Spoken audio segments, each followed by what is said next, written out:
बानी। कहल बा कि कभी भी कोनो मंच के ठंडा के ना जाए के चाहिए, गरमा के जाए के चाहिए। का कि हर साल डालेला तू हमारा में। वाह भैया तनी बढ़ा ना दी, सी को दी। कि हर साल डालेला तू हमारा में,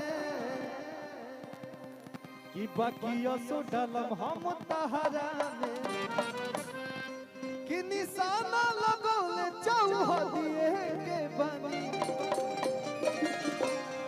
ए जगह दे तनी कहे से कि का भइल बा कि होली के दिन चलता केहू केहू पे पानी डाल देता, केहू केहू पे कुछ डाल देता। तो भौजैया अपना देवरा पर डाल देला भैया एक बाल्टी पानी आ गलती से ओकर अंदर बिया झुराई लइके। तो वे मजाकिया टाइप से हम लिखनी कि निशाना लगवले चौहदिए के बनी।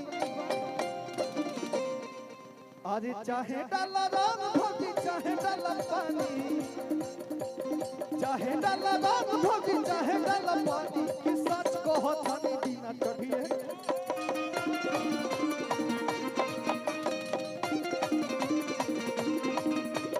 हर साल अरे हर साल डालेला तू हमारा में, बाकी तो डालब हम।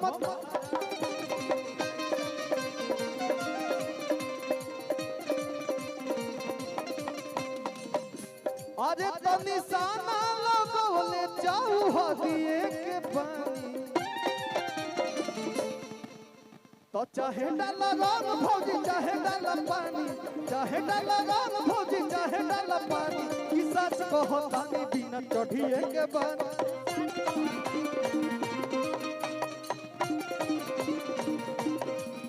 अरे सच कहतानी बिना चढ़िए के बनी।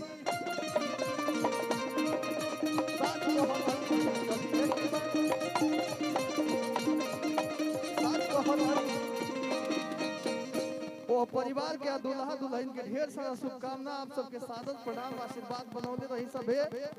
होली में गाना बजाई सबे।